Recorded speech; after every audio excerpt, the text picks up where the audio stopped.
So if you're a realtor and you're looking to get set up with YouTube ads in 2025, this video is for you. I'm going to break down exactly how to script them, write them, how to film them, even if you don't have the fancy gear. But most importantly, I'm going to give you the media buying secrets that allowed me to manage successfully dozens of thousands of dollars in advertising spend between my own account and my clients' accounts across different platforms. Because even if YouTube ads die one day, even if Facebook ads die one day, I'm still gonna have those skills and I'm gonna try my best to give those to you in this short video. So let's get started with this. So the first thing that I wanna cover is everything works, right? So when you click on this video, YouTube ads, Facebook ads tutorial, whatever, I'm definitely gonna cover the basic design behind YouTube, but I wanna first talk about this because I feel like I don't want to trick you into believing YouTube ads is the magic pill or Facebook ads is the magic pill. The best thing, the best move actually, what the best businesses do is they don't put all their eggs in one basket. So if they're running some sort of meta ads, they're running some sort of YouTube ads, they're putting some LLCs out there, they're putting some Google ads out there, right? And they master one thing, they move on to the next one, right? So for example, with me, I've kind of like been in the Facebook ads game for a while, but now I've been investing a lot into YouTube ads, like courses, videos, been paying a coach to help me master the fundamentals behind YouTube ads and studying this content. Plus, great resource I've been studying as well for free on his YouTube channel is Brian Moncada. You can Google it. Brian Moncada is a lot of really good stuff. He's been working with some of the best brands to run their YouTube ads. But I was just saying everything works. So I just like YouTube ads to be in my back pocket. So for context, I'm the founder and CEO of Realty Rulers, and we as a company, we help agents with their listing acquisition, oftentimes getting from more sellers specifically, not just like buyers oftentimes. And I like being able to say, hey, look, we're gonna do, let's say we start with bets out, right? And let's say we try everything. They don't work. Some markets, boom. Now I have YouTube ads in my pocket. Boom, okay. I can just go on YouTube ads. And oftentimes, like different markets, I see YouTube ads perform better, or Meta perform better, Google ads perform better, LSAs perform better. Because if you're in, depending on the areas, for example, if you're running LSAs, the market's just so saturated. Like LSAs, I mean local service ads, where you advertise your Google My Business page, the market is so saturated, then it's really hard to get a good amount of calls, right? So maybe in those markets, like specific targeting, specific demographics might work better, right? So I always like to have as many skills as possible in my back pocket, because I like to be able to say, look, I'm gonna go the extra mile, I'm gonna get you real results. And that's where I like to being able to do that and to diversify whatever it takes, get it to work. So it's just testing. That's why before everything, I want to give you the most important thing, the thought process, the basics behind media buying. So 3 main basics, right? Number 1 is patience, right? Number 2 is the scientific method. Number 3 is the first, second order consequences and metrics. So when we talk about patience, I was reading the other day, Amazon, Jeff Bezos shareholder letters, right? And I'm a fan of reading, I think like success leaves cues, right? And so I'm a fan of, I was reading the other time, there was this great podcast that I know, the Founders podcast, and they talk about, the Elon Musk in the early days of SpaceX, or Jeff Bezos in the early days with Amazon, right, 97. And one of the core principles behind Amazon is long-term thinking, right? And so if you run ads and you expect them to work, you've never run them. You're not working with a coach. You're not working with a company.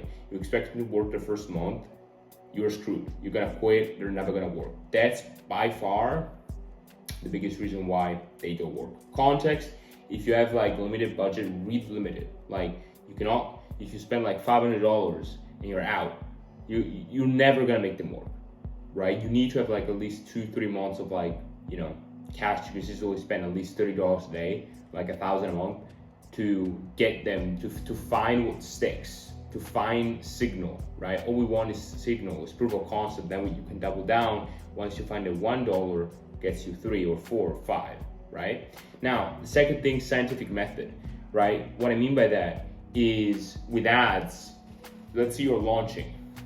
With YouTube ads, it's a little bit different than Facebook, right? So you have like one campaign, one ad set, and then one ad, right? One creative.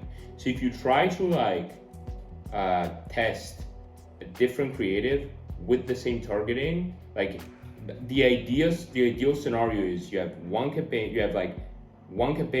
one ad set, one ad, and then you have like one campaign, different targeting, different creative, right? And it's like you're able to test not only the ads, but you're also able to test the targeting. But in order, what I've learned, creatives matter more than targeting, right? What I mean by that is that you can have the winning audience, but if your creative is terrible, it doesn't matter. But if the messaging is right, oftentimes it's very easy to kind of ride a wave, right, and find what works, because the messaging is ultimately the biggest thing. More than messaging, the hook, the first 5 seconds, the first 10 seconds, that's what you double down on testing, whether it's YouTube, Facebook, more than really Google, but YouTube and Facebook, especially if we're doing videos, right? The first 5 seconds, what captures people's attention is what's going to determine if we're banking on a winning ad, right? And lastly, fatigue. The thing that I love about YouTube, and Brian talks about it, everyone talks about it, like Google and YouTube are search engines. The problem with Facebook ads is it's very easy for an ad to get fatigued. And I'm running so many accounts for my clients right now, and one of the things that I hate is that we find this winning creative, like we double down on it, and then after a bit it's like it fatigues, and then we have to like change creatives consistently, and we never like can sit down and relax, because like you always fatigue. But with YouTube ads, some of the best people, like some of the best ads, they can run for 20 months because people keep creating videos that contain certain keywords, and new people are searching for those. It's just a different scrolling behavior, right? So I want to cover these few things. Now, the first thing in terms of like the metrics that I wanted to cover, pretty simple. The way I look at metrics is right to left. I talk with realtors sometimes and they tell me like Facebook or YouTube ad either way, and they tell me, oh, I'm getting a nice cost per view. I'm like, what's your cost per qualified lead, or what's the cost per booked appointment, or what's the cost per listing appointment? And like, oh, I don't know. It's like, all I care about, if we have that, is cost per transaction. If we don't, we move just left. So let's imagine we have cost per lead, cost per qualified lead, or maybe a cost per click, cost per lead, cost per qualified lead, cost per listing appointment, or maybe cost per appointment booked, cost per appointment show up, and then cost per transaction. I move right to left. So whatever I have on the right, I just try to look at that and optimize for that, because I could have a higher cost per lead, but then a lower cost per appointment. So again, another media buying principle, you always want to optimize for the metrics like right to left. And that's what I think Brian Moncada talks about this in one of these latest videos as well.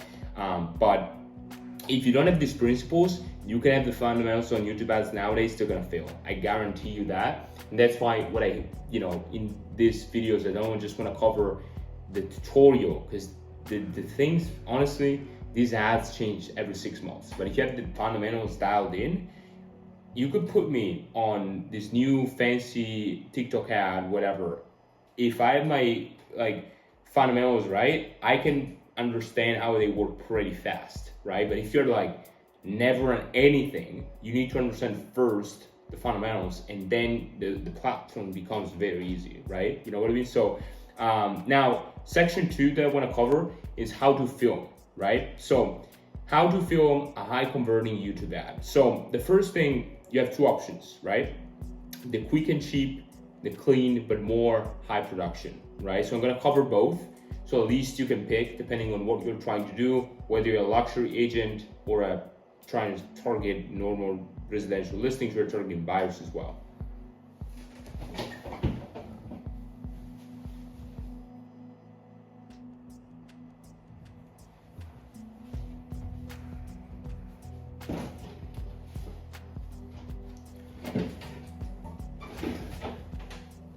So quick and cheap, iPhone, tripod, window light, talk direct to the camera, very simple, raw. What I mean by that is that you're not like in a studio,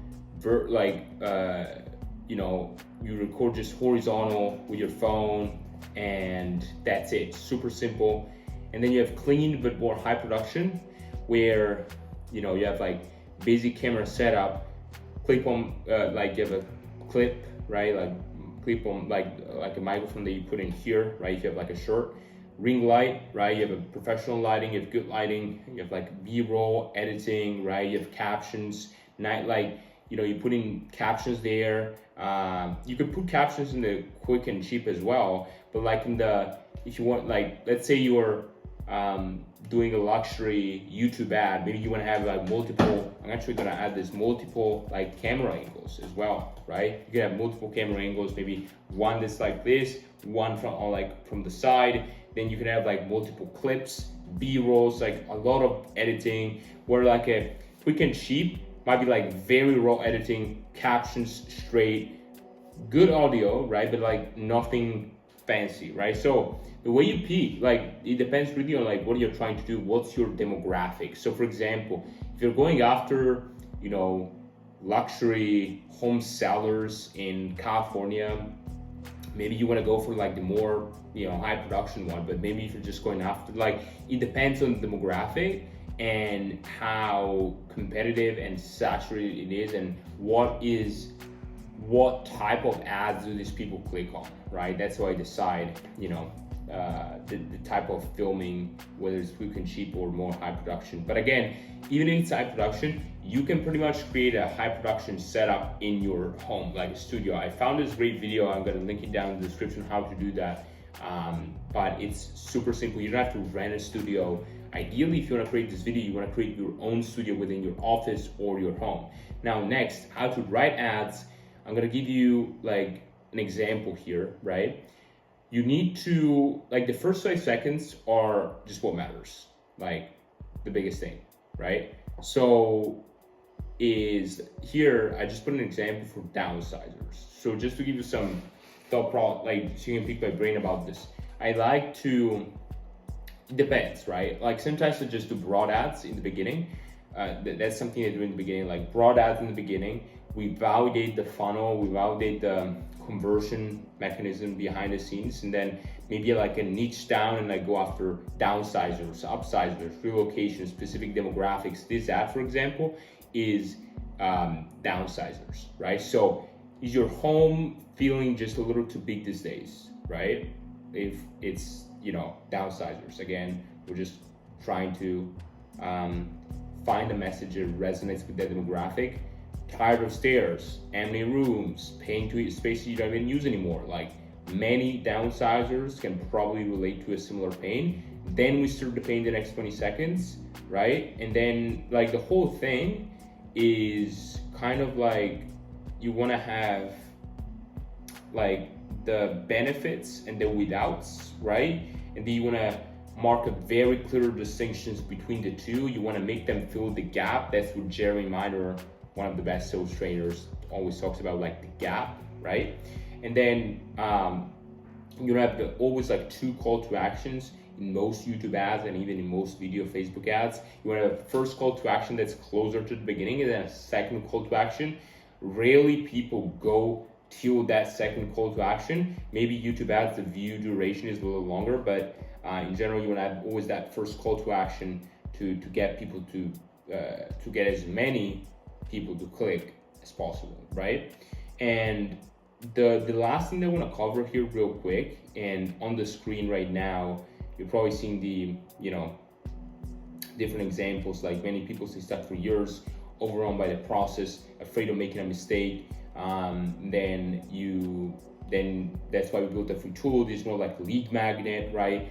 Oftentimes with real estate, you want to almost have a lead magnet, whether it's a free evaluation, a free guide. If it's like niche specific, that's even better. But lead magnets here are a really nice way to get in the door, right? And then you have the first call to action, and then you have again the benefits and the without, and then you have the second call to action. So if downsizing has been on your mind even just a little, click below now. We're working with a limited number of series moves this month, and we'd love to help you get started. Now, the other thing that I want to cover as well is there's a nice tool that you can use on your own. It's called the Prompt Engineer GPT. I'll put the link down below. So I'll show you now an example. I'll jump on my screen here and I'll show you how to use it. And I found great value in this, not just to help me with my scripts. I personally like to never have like a GPT completely write the script, right? But like the whole thing is, most people with ChatGPT, they are not able to, I guess, like they're not able to like give the GPT a prompt that maximizes its potential, right? So check this out. It's in the description. You can test it. You can tell it, what do you want to do? For example, prompt engineer, write me a script for my YouTube ad, and write a prompt for a GPT to write a script for my YouTube ad. And it will use like certain languages, certain keywords, right? Then maximize the results you get out of your own prompt. And then you can paste that prompt, copy that prompt, paste that prompt, and use it with normal ChatGPT, right? So I'll link it down below. And now the last thing, I'll jump on my computer, which is set up the ads live inside the ads manager.